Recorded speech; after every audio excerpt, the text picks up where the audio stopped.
Hi friends, welcome back to my channel which is Pammy's Hindi Book Reader. So let's get back to our next chapter which is Love, chapter number 8. चलिए देखते हैं love में Florence ने हमको क्या बताया है. Florence S Shane ने क्या बताया हमको. Love. Every man on this planet is taking his initiation in love. Man मतलब मैन वुमेन दोनों शामिल है इसमें. A new commandment I give you unto you, that ye love one another. Ouspensky states in Tertium Organum that love is a cosmic phenomenon and opens to man the fourth dimensional world, the world of wondrous.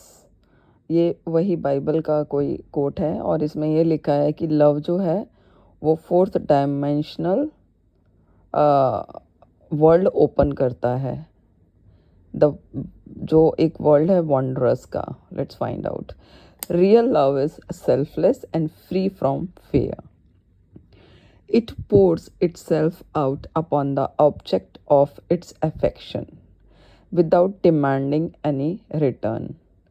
It's Joy is in the Joy of giving. इतना ही अभी समझाती हूँ. बोला कि real love जो होता है वो सेल्फलेस होता है और डर के परे होता है. और ये itself on upon the objects, जिससे भी इसको आत्मीयता होती है उसके ऊपर ये वो प्यार करता है. It's joy in the Joy of giving. और ये एक ऐसा जॉय है, ऐसी खुशी है जो देने में बहुत अच्छी लगती है. Love. Love is God in manifestation and the strongest magnetic force in the universe. Strongest universe की manifestation और magnetic force है प्यार. Pure, unselfish love draws to itself its own. It does not need to seek or demand. Scarcely anyone has the faintest conception of real love. Man is selfish, tyrannical और fearful. जो इंसान है वो selfish है, tyrannical है और fearful है in his affections, अपना प्यार दर्शाने में, thereby losing the thing he loves. जिन चीज़ों को प्यार करता है उसको खोने से डरता है. Jealousy is the worst enemy of love, for the imagination runs riot. Seeing the loved ones attracted to another, and invariably these fears objectify if they are not neutralized. जो ये खोने का डर होता है उसको न्यूट्रलाइज करना चाहिए. एग्जाम्पल से समझाएंगे अब. For example, a woman came to me in deep distress. बहुत दुखी थी. The man she loved had left her. जिससे वो प्यार करती थी उसे छोड़ के चला गया था for other women, दूसरी औरत के पास. and said he never intended to marry her. उसने कभी उससे शादी का नहीं सोचा था.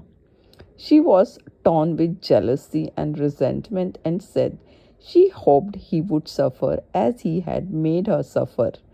उसने बोला कि उसने बहुत गुस्से में बोला और jealousy में और resentment में कि I wish तो नहीं बोला उसने, she hoped कि वो भी ऐसे ही सफ़र करे जैसे मैं कर रही हूँ. And added, how could he leave me when I loved him so much. वो कैसे मुझे छोड़ सकता है, मैंने उसको इतना प्यार किया. आई रिप्लाइड, फ्लोरेंस ने क्या बोला, you are not loving that man, you are hating him.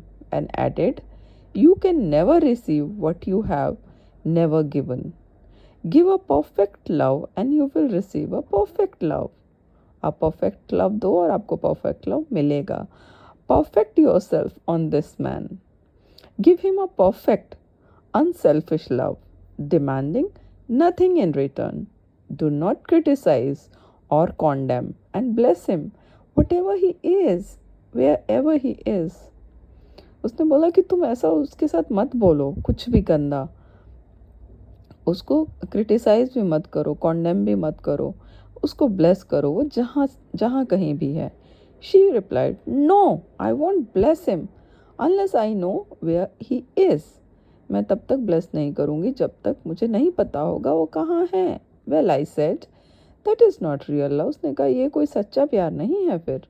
When you send out real love, जब आप सच्चा प्यार भेजते हो, real love will return to you, real love आपके पास वापस आता है, either from this man or his equivalent, मतलब या तो ये आदमी प्यार करेगा या कोई और करेगा प्यार, लेकिन प्यार, आप प्यार की वाइब्रेशन पे रहोगे तो आपको प्यार मिलेगा। For if this man is not the divine selection you will not want him, अगर वो डिवाइन सिलेक्शन है ही नहीं, उसमें भगवान की मर्जी है ही नहीं, तो तुम कुछ भी कर लो तुमको वो नहीं मिलेगा। As you are one with God you are one with the love which belongs to you by divine right. Several months passed, बहुत सारे महीने गुजर गए, and matters remained about the same, और वो वैसा ही रहा जैसा मामला था। But she was working consciously with herself, लेकिन वो बहुत ही कॉन्शियसनेसली अपने ऊपर काम कर रही थी। I said when you are no longer disturbed by his cruelty he will cease to be cruel as you are attracting it through your own emotions. उसने बोला कि जब तक तुम उसकी क्रूएलिटी से डिस्टर्ब नहीं होगी ना, तो उसकी क्रूएलिटी होना भी बंद हो जाएगा। मतलब जब तक हम किसी चीज़ से अफेक्टेड होते हैं ना, तभी तक अगला पर्सन या सिचुएशन हमें अफेक्ट करती है। अगर हम नहीं होते हैं तो सिचुएशन चली जाती है। As you are attracting it through your own emotions, तुम अपने इमोशन से ही उसको अट्रैक्ट कर रहे हो। Then I told her of a brotherhood in India. वाह, इंडिया। फिर मैंने उसको बताया एक brotherhood in India who never said good morning to each other. They use this words, I salute the divinity in you. अच्छा, हम लोग जो नमस्ते बोलते हैं ना, उसका मतलब बोल रहे हैं कि हम नमस्ते बोलते हैं, उसका मतलब ये होता है आई salute the divinity in you. They saluted the divinity in every man, हाँ, हमारा नमस्ते का यही मतलब होता है। And in the wild animals in the jungle, and they were never harmed for they saw only God in every living thing। और and the wild animal, वो इंडियंस के बारे में बोल रहा है, हमारे बारे में बोल रहा है कि वो एनिमल और जंगल हर किसी को किसी में भगवान देखते हैं।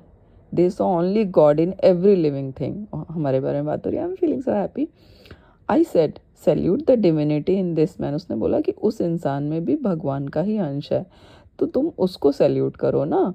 And say I see your divine self only, I see you as God sees you. उसने बोला कि ऐसे बोलो कि मैं तुम्हारे अंदर डिवाइन सेल्फ को देखती हूँ, परमात्मा के अंश को, और वो परफेक्ट है, क्योंकि हम उसका अंश है, तो वो जैसे परफेक्ट है वैसे हम परफेक्ट हैं। तो ऐसे देखो, made in his image and likeness, she found she was becoming more poised and gradually losing her resentment। जब उसने ये देखना, इस तरीके से बोलना शुरू किया, तो उसने महसूस किया कि धीरे धीरे उसका जो रिजेंटमेंट था, रिजेंटमेंट होता है बदला लेने की भावना, वो जा रही थी। ही वॉज अ कैप्टन, वो बंदा जो था वो एक कैप्टन था। And she always called him the cap, उस हमेशा उसको क्या बोलती थी, the cap. One day she said suddenly, एक दिन उसने क्या कहा, God bless the cap wherever he is. उसने बोला गॉड ब्लेस कैप को जहाँ भी वो है। I replied now that is real love, उसने फ्लोरेंस ने बोला अब ये सच्चा प्यार है। And when you have become a complete circle, when you have become a complete circle and you are no longer disturbed by the situation, you will have his love or attract its equivalent। अब जैसे कि तुम एक circle में हो गए, complete circle, जैसे तुमने उसको हेट किया और फिर वो ख़त्म करके वापस लव हो गया ना, और अच्छी फीलिंग हो गई, तो कंप्लीट सर्कल हो गया। अब तुम उसकी सिचुएशन से डिस्टर्ब नहीं हो, तो अब तुम्हें क्या होगा, वो उसका प्यार तुम्हें मिल जाएगा या फिर उसके जैसा ही मिलेगा। I was moving at this time and did not have a telephone। कह रही है कि मैं उस टाइम फिर उस जगह से कहीं और जा रही थी, फ्लोरेंस ना, और उस टाइम पे फ़ोन नहीं था। So was out of touch with her, तो उसकी उससे बातचीत नहीं हुई। for a few weeks, कुछ हफ्तों तक. When one morning I received a letter saying we are married. एक दिन उसको एक लेटर मिला जिसमें लिखा था हमने शादी कर ली. At the earliest opportunity I paid her a call. जितना जल्दी हो सकता है मैंने उसको कॉल किया. My first words were, what happened? Oh, she exclaimed, a miracle. One day I woke up and all suffering had ceased. कह रही है मिरेकल हो गया, मैं उठी और सब तकलीफ़ें ख़त्म हो गई. I saw him that evening and he asked me to marry him. मैंने उस सामोश को देखा, उसने मुझे शादी के लिए बोला. We were married in about a week. एक हफ्ते में हमने शादी कर ली. And I have never seen a more devoted man. और मैंने उससे अच्छा इंसान नहीं देखा. There is an old saying, एक पुरानी कहावत है, No man is your enemy. कोई भी इंसान आपका दुश्मन नहीं है. No man is your friend. कोई भी आपका दोस्त नहीं है. Every man is your teacher. हर इंसान आपको सिखाता है, आपका टीचर है. So one should become impersonal. तो किसी के साथ भी पर्सनल मत हो. And learn what each man has to teach him. And soon he would learn his lesson and B free. तो जितना जल्दी हो सके जो इंसान आपकी ज़िंदगी में आया है उससे अपना लेसन सीखो और उसको भी फ्री करो और ख़ुद भी फ्री हो जाओ. The woman's lover was teaching her selfless love. जो उस औरत का जो प्रेमी था उसने उसको क्या सिखाया? Selfless love, which every man sooner or later must learn. हर इंसान को सीखना ही पड़ेगा या सीखना ही चाहिए. Suffering is not necessary for man's development. ये ज़रूरी नहीं है कि हम ग्रो करने के लिए सफ़र ही करें. It is the result of violation of spiritual law. Suffer तो हम तब करते हैं जब हम स्पिरिचुअल लॉ को तोड़ते हैं. But few people seem able to rouse themselves from their soul sleep. कुछ लोग क्या अपनी सोल स्लीप से उठ जाते हैं. When people are happy, they usually become selfish. जब लोग खुश होते हैं वो usually selfish बन जाते हैं. And automatically the law of karma is set in action. और जब वो selfish बनते हैं तो law of karma start हो जाता है काम करना. Men often suffers loss through lack of appreciation. Man often suffers loss कब होता है? जब वो lack of appreciation होती है, उसमें किसी चीज़ की के लिए ग्रेटफुलनेस नहीं होती है. आई न्यू अ वुमन, इसको एक्सप्लेन करेगी डिटेल में. I knew a woman who had a very nice husband but she said often I don't care anything about being married. उसका बहुत अच्छा हस्बैंड था लेकिन वो बोलती क्या थी? I don't care anything about married but that is nothing against my husband. कि मैं केयर तो नहीं करती लेकिन वो मेरे हस्बैंड के खिलाफ कुछ नहीं है. I am simply not interested in married life. कि मैं सिंपली इंटरेस्टेड नहीं हूँ मैरिड लाइफ में. She had other interest and scarcely remembered she had a husband. She only thought of him when she saw him. One day her husband told her he was in love with another woman. मतलब वो husband पे ध्यान नहीं देती थी और एक दिन क्या हुआ, उसके हस्बैंड ने बोला कि उसे एक दूसरी औरत से प्रेम हो गया. एंड लेफ्ट, और वो उसे छोड़ के चला गया. She came to me interested and resentment. वो मेरे पास आई बहुत दुखी और गुस्से में. I replied it is exactly what you spoke the word for. तुमने ऐसा ही चाहा था ना. You said you did not care anything about being married so the subconscious mind work to get you unmarried. तुमने ही कहा था ना कि तुम्हें मैरिड होने से कोई फ़र्क नहीं पड़ता, तो लो तुम हो गई अनमैरिड. तुम्हारे सबकॉन्शियस माइंड ने उस पर काम किया. She said oh yes, I see. People get what they want and then feel very much hurt. उसने कहा कि हाँ, लोग जो मानते हैं उनको मिल जाता है और जब मिल जाता है तो दुखी हो जाते हैं. She soon became in perfect harmony with the situation and knew they were both much happier apart. उस सिचुएशन में नॉर्मल हो गई और उसने ये महसूस कर लिया कि वो दोनों अलग अलग बहुत खुश हैं. When a woman becomes indifferent or critical and ceases to be an inspiration to her husband, he misses the stimulus of their early relationship and is restless and unhappy.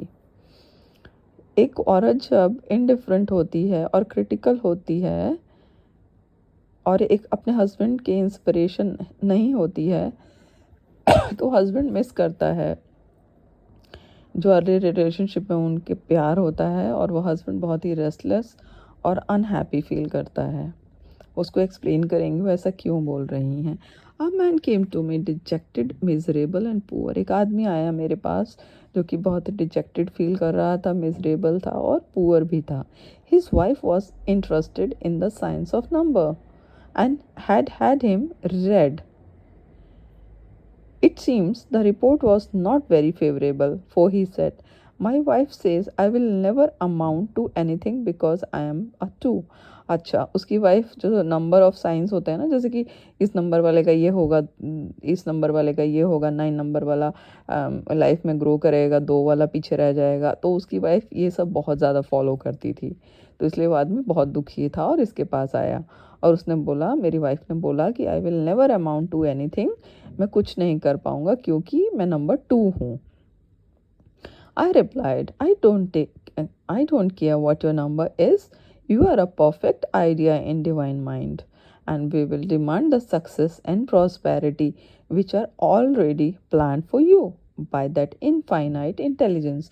उसने कहा, फ्लोरेंस ने, कि मुझे कोई फ़र्क नहीं पड़ता कि तुम्हारा कोई भी नंबर हो, मैं डिवाइन माइंड से तुम्हारे लिए सक्सेस और प्रॉस्पेरिटी की डिमांड करूँगी जो तुम्हारे लिए ऑलरेडी प्लान्ड है पहले से ही, उस इनफाइनाइट इंटेलिजेंस से, उस भगवान के द्वारा। With in a few weeks he had a very fine position. कुछ ही हफ्तों में उसकी बहुत ही अच्छी पोजीशन हो गई। And a year or 2 later he achieved a brilliant success as a writer. और उसने बहुत ही ब्रिलियंट सक्सेस मिली उसको as a writer. No man is a success in business unless he loves his work. कोई भी इंसान सक्सेसफुल नहीं है बिजनेस में जब तक वो अपने काम को प्यार नहीं करता। The picture the artist paints for love. Picture जो आर्टिस्ट करता है पेंट, वो प्यार से ही करता है। Is his greatest work. The pot boiler is always something to live down. No man can attract money if he despises it. किसी को भी मनी नहीं मिलेगा, किसी इंसान को मनी नहीं मिलेगा अगर वो नफरत करेगा पैसे से। Many people are kept in poverty by saying. बहुत लोग गरीबी में रहते हैं, वो क्या कहते हैं, money means nothing to me. Money, पैसा मेरे लिए कुछ भी नहीं है। And I have a contempt for people who have it. और मुझे ऐसे लोगों से बड़ी दिक्कत है जिनके पास पैसा है। मैंने भी इन जनरल रियल लाइफ में बहुत लोगों को सुना है पैसे की बुराई करते हुए, और उनको पैसे भी चाहिए। यार, आप जिस चीज़ के बारे में बुरा बोलोगे वो तुम्हारे पास नहीं आएगी ना, उसकी तारीफ़ करनी पड़ेगी, उसकी इज्जत करनी पड़ेगी तो आएगी वो। और ऐसा भी नहीं होता कि गलत कामों से भी पैसा होता है। आज की डेट में जो ये यूट्यूबर्स हैं या कोई और काम कर रहे हैं, वो क्या गलत काम कर रहे हैं, उनके पास बहुत पैसे आ रहे हैं। Go and check if they are doing something wrong. तो ऐसा कुछ नहीं है। मनी के बारे में अपनी जो धारणा है उसको बदलना चाहिए। बहुत हमारा मूवीज़ से इम्प्रेशन आया है कि उस टाइम पे दिखाते थे कि जिसके पास पैसा है वो गरीबों पे जुल्म करता है और ये और वो। ऐसा कुछ नहीं है। Now it's time to change our mindset. Let's get back to book. तो ऐसे बोलते हैं, this is the reason so many artist are poor. इसीलिए बहुत सारे आर्टिस्ट जो हैं वो बहुत गरीब हैं। Their contempt for money separates them from it. वो इतनी मनी की बुराइयां करते हैं, उसको इतनी नीची नज़रों से देखते हैं, तो पैसा उनके पास आएगा ही नहीं ना। I remember hearing one artist से ऑफ अनदर। मैंने सुना था एक आर्टिस्ट दूसरे को बोल रहा था, he is not good as an artist, he has money in the bank. मतलब वो आर्टिस्ट अच्छा नहीं है, बस उसके पास पैसा है बैंक में। This attitude of mind of course separates man from his supply. He must be in harmony with the thing in order to attract it. जो चीज़ तुमको चाहिए, अगर तुमको पैसा चाहिए, तुमको इज्जत चाहिए, तुमको लव चाहिए, तो उसके अकॉर्डिंग उसकी हारमोनी में ही काम करोगे ना। ये थोड़ी तुमको प्यार चाहिए और सबसे नफरत से बात करोगे, सबको नफरत दोगे, सबके ऊपर चिल्लाओगे, गुस्सा करोगे, गंदी गंदी गालियाँ दोगे, और फिर तुम्हें बोलोगे कि मुझे प्यार मिलेगा। अगर जो चीज़ चाहिए तो वही देनी पड़ेगी ना, उसी वाइब्रेशन पे आपको वाइब्रेट करना पड़ेगा ना, उसी फ्रीक्वेंसी पे। Money is good God in manifestation. Money is God in manifestation. प्यार का है, गॉड है मैनिफेस्टेशन में। As freedom from want and limitation. कैसे गॉड है? मनी क्या करती है? हमको फ्रीडम देती है। लिमिटेशन से, है ना। अब मैं जैसे कहीं बाहर रहती हूँ तो मुझे अब अपने होम कंट्री जाना है, मैं कैसे फ्लाई करूँगी, पैसे ही नहीं होंगे तो लिमिटेशन हो गई ना। तो पैसा तो मेरे लिए बहुत वैल्यूएबल चीज़ है ना, but it must be always kept in circulation and put to right uses. Hoarding and saving react with grim vengeance. वो बोल रही हैं कि पैसे को ये भी नहीं कि बस होते हैं ना कि बस कमरे में बंद करके रख दिया, उसको खर्च नहीं करना एक रुपया भी। तो मनी को हमेशा सर्कुलेट करना चाहिए। हमारे में क्या बोलते हैं, लक्ष्मी जी चंचल होती हैं। तो यहाँ पे ये कहा गया है कि पैसे को हमेशा सर्कुलेशन में रखना चाहिए, नहीं कि बस होर्डिंग कर दी। तो आगे वो बता रही हैं, एक्सप्लेन कर रही हैं, this does not mean that man should not have houses and lots. इसका मतलब ये नहीं है कि इंसान हाउसेज और लॉट्स ना खरीदे, stocks and bonds. For the Barnes of the righteous man shall be full. It means man should not hoard even the principal. If an occasion arises when money is necessary, in letting it go out fearlessly, जब हमें पैसा खर्च करना है, letting it go out fearlessly, बिना डर के खर्च करो और खुशी से खर्च करो। जब भी आपके पास पैसा है, आप खुशी से खर्च करो और बिना डर के खर्च करो। He opens the way for more to come in. ऐसा जब हम करते हैं तो और पैसा आने के लिए दरवाजे खुलते हैं। For God is man's unfailing and inexhaustible supply. क्योंकि सप्लाई कौन कर रहा है, भगवान कर रहा है। रास्ता क्या है, नौकरी है, ट्यूशन है, गिफ्ट्स है, स्टॉक्स है, प्रॉपर्टी है, ये सब से आपके पास पैसे आ रहे हैं। आई अग्री, बट जो अल्टीमेट सप्लाई है वो कहाँ से आ रही है, भगवान से आ रही है। तो बोल रही हैं कि अनफेलिंग, अपना विश्वास रखो भगवान पे, क्योंकि अल्टीमेट सप्लाई तो वहीं से आ रही है ना। This is the spiritual attitude towards money, and the great bank of the universal never fails. Great bank of universal जो है वो कभी फेल नहीं होता है।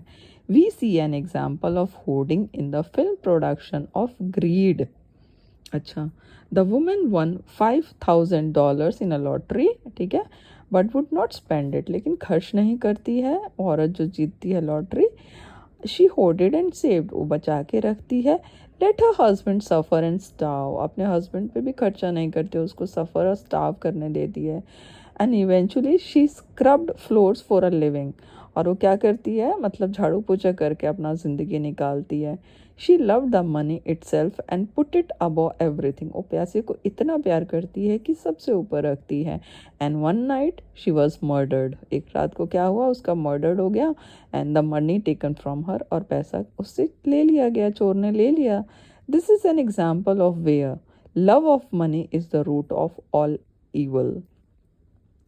Money in itself is good, money अपने आप में क्या है, बहुत अच्छी चीज़ है, इज़ गुड एंड बेनिफिशियल है, but used for destructive purposes, लेकिन आप उसको गलत चीज़ों के लिए खर्च करोगे, होर्डिंग करोगे, सेव करोगे, और considered more important than love, या फिर उसको ज़्यादा इम्पोर्टेंस दोगे। जैसे आपके पास खाना नहीं है, थोड़ी है कि खर्चा नहीं करोगे कि नहीं नहीं वो पैसे रहने दो, वो इम्पॉर्टेंट देन लव, है ना, तो खर्च तो करोगे ना।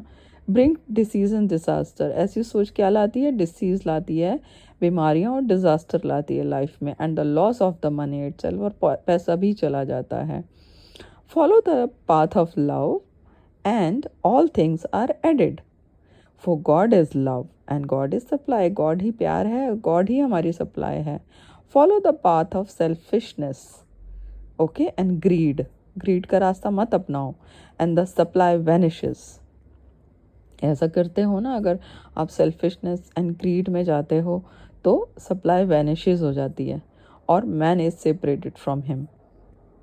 For example, I knew the case of a very rich women who hoarded her income, एक बहुत अमीर औरत थी जो अपने पैसे बहुत बचाती थी। She rarely gave anything away, वो बहुत ही मुश्किल से कुछ देती थी, but bought and bought and bought things for herself. अच्छा, वो मतलब किसी और को नहीं देती थी, वो खुद अपने लिए बस खरीदती रहती थी। She was very fond of necklaces and a friend once asked for how many she possessed. She was very fond of necklaces, and a friend once asked her how many she possessed. She replied, 67. She bought them and put them away, carefully wrapped in tissue paper. Had she used the necklaces, it would have been quite legitimate, but she was violating the law of use. Her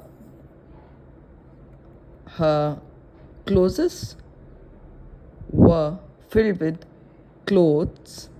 Her closets were filled with clothes she never wore and jewels which never saw the light. तो इसमें बोल रहे हैं कि उसके पास उसने इतना सामान इकट्ठा कर रखा था। जब उसकी फ्रेंड ने पूछा उसके पास कितने नेकलेसेस हैं तो उसने बोला मेरे पास 67 नेकलेसेस हैं, और उसने बहुत अच्छे से उनको केयरफुली टिश्यू में रैप करके रखा था और यूज़ नहीं कर रही थी। ऐसे ही उसके पास वो कौन सा लॉ यहाँ पे वायलेट कर रही थी जो ऑथर बोल रहा है, द लॉ ऑफ यूज़, कि आपके पास कोई सामान है उसको यूज़ करो। जो उसका लॉ वो आप वायलेट कर रहे हो, उसको तोड़ रहे हो उस लॉ को। उसका जो क्लोजेट जो कपड़े की अलमारी होती है वो फिल्ड विद क्लोथ्स था, जो आई थिंक हम में से बहुत सारे लोग करते होंगे। उसका क्लोजेट जो था वो फुल ऑफ क्लोथ्स था, जिसमें से बहुत सारे ऐसे थे जो उसने कभी पहने भी नहीं थे, और ऐसे ज्वेल्स थे जिन्होंने कभी लाइट नहीं देखी थी। लाइट मतलब कि पहन के बाहर नहीं देखा गई तो सूर्य की रोशनी ही नहीं देखी। The woman's arms were gradually becoming paralyzed from holding on to things. अब इसका जो दूसरे रेल्म में क्या इफ़ेक्ट हुआ कि अब उसका क्या इफ़ेक्ट हुआ, इतनी सारी चीज़ें उसने इकट्ठी की हुई थी और करती ही जा रही थी, तो उसका जो आर्म था, जो उसका एक पूरा हाथ था, वो पैरालाइज हो गया, जिसका कारण उसका क्या इफेक्ट हुआ, इतनी चीज़ें उसने इकट्ठी की जिसको वो यूज नहीं कर रही और करती ही जा रही थी, तो उसका जो आर्म था, जो उसका एक ऑफ पूरा हाथ था, वो पैरालाइज हो गया, जिसका कारण ऑथर बताती है इतनी चीज़ें उसने इकट्ठी टू मैनेज, मतलब वो इतनी ज़्यादा इनकेपेबल हो गई कि उसकी सारी चीज़ें किसी और को देनी पड़ी हैंडल करने के लिए, मैनेज करने के लिए। So man and her wealth ignorance of the law to others, इसीलिए इंसान जो लॉ है वो इतनी ज़्यादा इनकेपेबल हो गई कि उसकी सारी चीज़ें किसी और को देनी पड़ी। लॉ है लॉ ऑफ यूज मैनेज करने, जो इग्नोरेंट होता है, जिनको पता नहीं होता about ignorance of the law, तो बस इकट्ठा कर इंसान जो लॉ है अपना ही डिस्ट्रक्शन कर लेते हैं। लॉ किस चीज़ का है, इग्नोरेंस जितनी भी बीमारियां हैं, ऑल हैव जो इग्नोरेंट होता है, जिनको पता नहीं होता, comes from the violation of the law of, बस इकट्ठा कर करके किससे आते हैं, लॉ ऑफ डिस्ट्रक्शन कर लेते हैं। कि आप जिस अब जब प्यार नहीं करते जितनी भी बीमारियां हैं, तो ऑल अनहैप्पीनेस बीमारी आ जाती है, unhappiness comes from the violation of the law of love. किससे आते हैं, लॉ ऑफ लव, कि आप अब जब प्यार नहीं करते हो उस चीज़ से, तो उस चीज़ में बीमारी आ जाती है, अनहैप्पीनेस आ जाती है। मेंस बूमरिंग्स ऑफ हेट, अगर इंसान नफ़रत करता है तो जो उसका बूमरिंग आपको पता है, मैंने बताया है कि जिस चीज़ को फेंकते हैं उससे 10 गुना ज़्यादा स्पीड में वापस आता है, उसी को बूमरिंग कहते हैं, जैसे आजकल रील्स भी बनाते हैं। मेंस बूमरिंग्स ऑफ हेट, अगर आप किसी से नफ़रत करते हो तो नफ़रत आपके पास वापस आएगी 100 गुना हो के। रिजेंटमेंट, किसी से आप रिजेंट करते हो या क्रिटिसाइज़ करते हो किसी को, come back laden with sickness and sorrow, वो किस रूप में, जब वो 100 गुना मल्टीप्लाई होके आता है तो कैसे आता है, सिकनेस के रूप में आता है या सॉरो के रूप में आता है। Love seems almost a lost art, but the man with the knowledge of spiritual law knows it must be regained, for without it he was become as sounding brass and tinkling cymbals। तो ये बोल रहे हैं कि अगर जिस चीज़ से आप प्यार करना छोड़ देते हो, love seems almost a lost art हो जाता है, मतलब पता ही नहीं है कि कैसे प्यार करते हैं। But the man with the knowledge of spiritual law, but इंसान जो स्पिरिचुअल लॉ में होता है, स्पिरिचुअल लॉ जैसे हम लोग की किताबें पढ़ रहे हैं इस तरीके की, तो हम भी एक तरीके से स्पिरिचुअल लॉ में हैं कि वो जानता है कि इसको हम वापस कैसे ले सकते हैं। वापस कैसे लेना है, चीज़ों को प्यार करना शुरू कर दो, नफ़रत बंद कर दो, रिजेंटमेंट बंद कर दो, क्रिटिसिज्म बंद कर दो। ये लॉ ऑफ स्पिरिचुअलिटी में यही सिखाया जाता है, यही है। For example, I had a student who came to me month after month to clean her consciousness of resentment. किस लिए आती थी वो, या आता था, रिजेंटमेंट था उसको, किसी से नफ़रत लेनी थी, करनी थी, नफ़रत कर रहा था या बदला लेना था, उसके लिए। After a while she arrived at the point where she resented only one woman, but that one woman kept her busy. अच्छा, बाकियों के साथ तो उसका रिजेंटमेंट ख़त्म हो गया, बदला लेने की जो तमन्ना थी वो ख़त्म हो गई, लेकिन एक औरत ने उसको पूरा बिजी कर रखा था। मतलब उसके साथ तो उसको बदला लेना ही था। Little by little she became poised and harmonious, and one day all resentment was wiped out. लेकिन धीरे धीरे धीरे करके वो रिजेंटमेंट भी ख़त्म हो गई और अब वो हारमोनियस हो गई थी। She came in radiant and exclaimed, बहुत ही एक्साइटेड होके आई और उसने क्या बोला, you can't understand how I feel. The woman said something to me and instead of being furious I was loving and kind, and she apologised and was perfectly lovely to me. तो उसने बोला कि आपको believe होगा, और औरत मेरे पास आई जिससे इसको नफ़रत थी और जिसके साथ इसने मतलब हारमोनियस हो गई थी अपने मन के अंदर, तो उस औरत ने गुस्सा किया इसके ऊपर, और मैंने गुस्सा करने की बजाय बड़े ही प्यार और उदारता, काइंडनेस के साथ उसको देखा, और उसके बाद उसने मुझे अपोलोजाइज़ किया अपनी गलती के लिए। No one can understand the marvellous lightness I feel within. आपको पता है ना, वो भारीपन मन का जो होता है जब कुछ हम बोलते हैं या करते हैं, और मन का हल्कापन जब कोई हमारे साथ कुछ अच्छा करता है, हमें प्यार करता है, तो वही लाइटनेस उसने महसूस की। Love and goodwill are invaluable in business. लव और अच्छी नीयत भी इनवैल्यूएबल है बिजनेस में। फॉर एग्जाम्पल, एक एग्जाम्पल के साथ ऑथर हमको समझाती है, वो a woman came to me complaining of a employer. एक औरत अपने एम्प्लॉयर के बारे में कंप्लेन कर रही थी। She said she was cold and critical and knew she did not want her in the position. कह रही वो इतनी ख़राब है कि वो मेरे साथ बहुत ही क्रिटिकल होती है और मुझे चाहती नहीं है मैं उसके ऑफिस में काम करूँ। Well, I replied, salute the divinity in the woman and send her love. तो इसने बोला कि कोई बात नहीं, उस औरत के अंदर भी एक परमात्मा का अंश है, तुम उस औरत को भूल जाओ कम्प्लीटली, और जो परमात्मा का अंश है उसको तुम प्यार भेजो। उस जो लाइट है, एक वाइट कलर की लाइट उसके फोरहेड पे शाइन कर रही है, उसको तुम अपने फोरहेड की लाइट से उसको सैल्यूट करो। जो हम नमस्ते का भी हमारा यही मीनिंग होता है सनातन धर्म में। She said I can't, she is a marble woman. कह रही मैं नहीं कर सकती, वो बहुत ही पत्थर दिल औरत है। I answered, you remember the story of the sculpture who ask for a certain piece of marble? He was asked why he wanted it, and he replied, because there is an angel in the marble, and out of it he produced a wonderful work of art. उसने बोला, तुम्हें वो कहानी याद है कि एक sculpture जो मूर्ति बनाते हैं, उसने एक मार्बल मांगा था, एक पत्थर मांगा था जो सफ़ेद संगमरमर का होता है, और उन्होंने बोला तुमको ये क्यों चाहिए? तो उसने बोला मैं इसमें से एक एंजल बना दूंगा, क्योंकि उसको तराश के एंजल बनाएगा ना। तो ऐसे ही हम इंसानों के अंदर भी एक एंजल होता है, या भगवान का एक अंश है, या भगवान है, जिनके लिए हमें तराशना पड़ता है खुद को और दूसरों को। She said, very well, I will try it. A week later, she came back and said, I did what you told me to, and now the woman is very kind and took me out in her car. कह रही वो औरत, अब आपने जैसे बोला था मैंने वैसा ही किया, और अब वो इतनी अच्छी उदार हो गई है, और वो पता है मुझे आउटिंग के लिए भी लेके गई अपनी गाड़ी में। जब ये बुक लिखी गई थी उस टाइम पे गाड़ी होना, गाड़ी में बैठना और गाड़ी में घूमने जाना बहुत बड़ी बात होती थी, इसीलिए बुक में स्पेशली उसको मेंशन किया गया है। People are sometimes filled with remorse for having done someone an unkindness, perhaps years ago. लोगों को बहुत दुख होता है कि बहुत साल पहले हमने शायद इसके साथ कुछ गलत किया था, तो उतने साल पहले गलत किया था, लेकिन आज याद आता है कि हाँ हमने ये गलत किया था।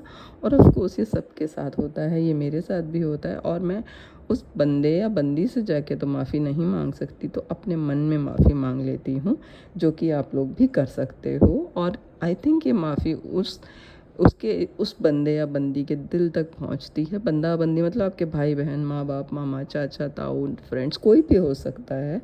अब उससे जाके माफ़ी मांग लो, उसके अंदर की आत्मा को लाइट टू लाइट, और I think you will be forgiven. तो क्या था, perhaps years ago, if the wrong can not be righted, its effect can be neutralize by doing someone a kindness in the present. देखो, जो हमने गलत कर दिया, हमने एक ग्लास लेके तोड़ दिया, अब उसको वापस तो नहीं बना सकते हैं, लेकिन हम क्या हो सकते हैं, हम उसको न्यूट्रलाइज करने के लिए उसको सॉरी बोल सकते हैं या काइंडनेस हो सकते हैं अपने प्रेजेंट में। ग्लास का एक एग्जाम्पल था, this one thing I do, forgetting those things which are behind and reaching forth unto those things which are before। तो कह रही है कि एक चीज़, this one thing I do, forgetting those things which are behind, reaching for, जो पीछे रह गया उसको भूल के आगे आने वाले पे फोकस करो। Sorrow, regret and remorse tears down the cells of the body. जब हम दुखी होते हैं, जब हम रिग्रेट करते हैं किसी चीज़ का या दुख मनाते हैं, तो हमारे बॉडी के सेल सारे टूट रहे होते हैं और हमारी बॉडी को ख़राब कर रहे होते हैं और उसमें पॉइजन बना रहे होते हैं, and poison the atmosphere of the individual. उसके अंदर जो चल रहा होता है ना, जब हम ये सब कुछ कर रहे होते हैं, सॉरो, रिग्रेट, रिमोर्स, तो हमारे अंदर का जो एक शरीर, एक आत्मा है, वो पूरी पॉइजनस हो रही होती है और अंदर का पूरा एनवायरनमेंट ख़राब हो रहा होता है। A woman said to me in deep sorrow, एक औरत ने मुझे बहुत ही दुख में बोला, treat me to be happy and joyous. मतलब वो बहुत ही डीप सॉरो में रहती थी, तो उसने आके बोला कि मुझे एकदम हैप्पी और जॉयस बना दो। For my sorrow makes me so irritable with the members of my family. मैं इतनी इरीटेबल हूँ अपने फैमिली मेम्बर्स के साथ, that I keep making more Karma. तो मैं और भी अपने कार्मा वैसे ही क्रिएट करती जा रही हूँ, वैसी ही दुखी रहती जा रही हूँ। I was asked to treat a woman who was mourning for her daughter. I denied all beliefs in loss and separation and affirmed that God was the woman's joy, love and peace. तो उसने बोला कि वो जो दुखी रहती थी, तो आई डिनाइड ऑल बिलीव, उसने कहा कि मैं हर लॉस जो होता है हमारी लाइफ में उसको डिनाई करती हूँ, और सेपरेशन, जितने भी लोग जैसे हमें छोड़ के चले गए हैं या जाते हैं, उनके जो सेपरेशन या लॉस है उसको मैं इनकार करती हूँ। And I affirm that God was the woman's joy, भगवान ही उसकी आत्मा का सुख है, उसकी खुशी है और उसकी शांति है उस औरत के लिए। The woman gained her poise at once but sent word by her son not to treat any longer because she was so happy it was not respectable। तो जो मतलब उसने इस औरत को जब दिए ये शब्द कि कोई भी लॉस और सेपरेशन नाम की चीज़ नहीं होती है, और भगवान ही है जिसके साथ वो पीस, जॉय और हैप्पीनेस में रह सकती है, रह रही है। तो उस औरत तो नहीं मिली, लेकिन उसका जो बेटा था उसने बोला कि इसको आपको ट्रीट करने की ज़रूरत नहीं है। रीज़न बीइंग क्योंकि वो इतनी खुश रह रही है, जो कि हमारी सोसाइटी में एक्सेप्टेबल नहीं है, क्योंकि उसकी बेटी का लॉस था और उसमें वो खुश रह रही थी।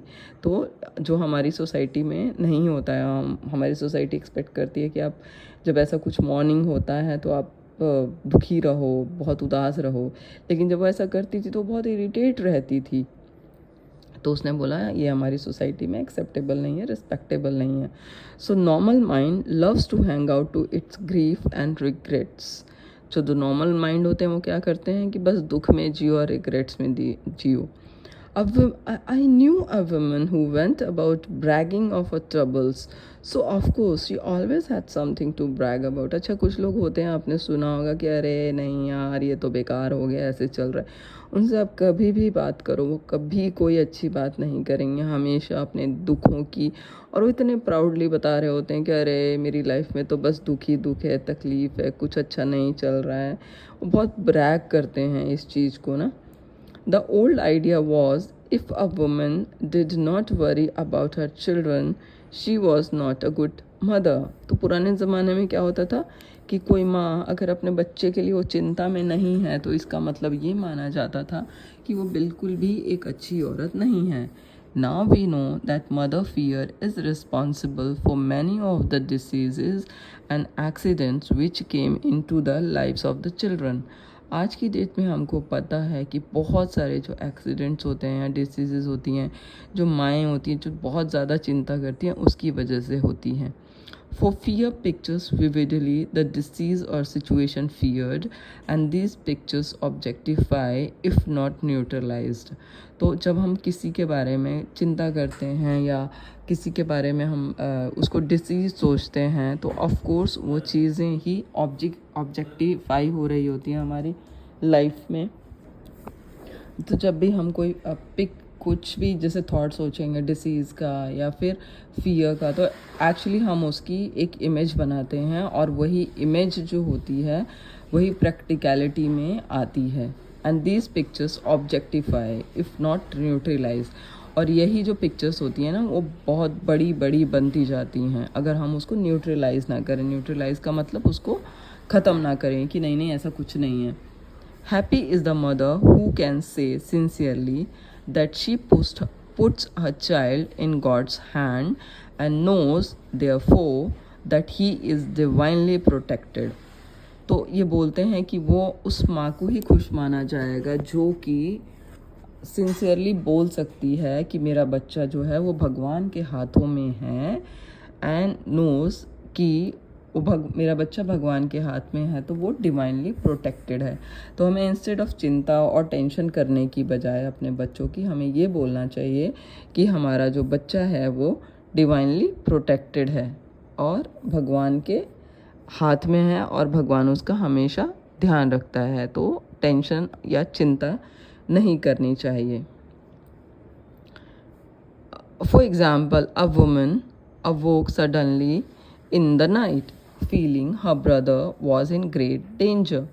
Instead of giving in to her fears, she commenced making statements of truth, saying, "Man is a perfect idea in divine mind and is always in his right place. Therefore, my brother is in his right place and is divinely protected." तो एक औरत का उन्होंने example दिया है जो कि एक बार रात में उसने अपने भाई के बारे में बहुत एक ख़तरनाक सा सपना देखा.